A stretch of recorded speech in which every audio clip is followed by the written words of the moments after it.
In this video, we will show you how to replace your lug nuts. Let's get started. Okay friends, let's get started on our job. To do this, you're going to want to safely raise and support the wheel so it's off the ground. After that, remove each of your 19mm lug nuts.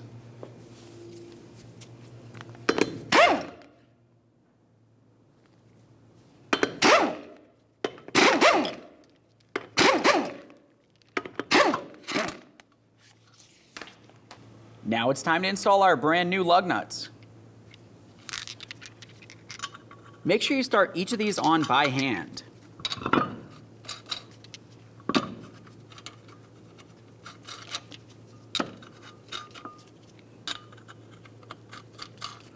Once you have all of them started, snug them up in a crisscross manner.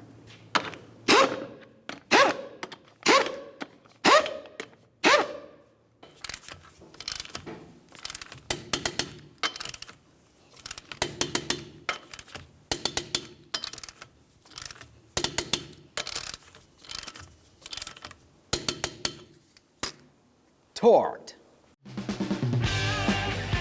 When only the best will do, demand TRQ. The only company that lets you view before you do. TRQ is committed to offering the highest quality aftermarket auto parts that are engineered for peace of mind. Thanks for using and viewing with TRQ.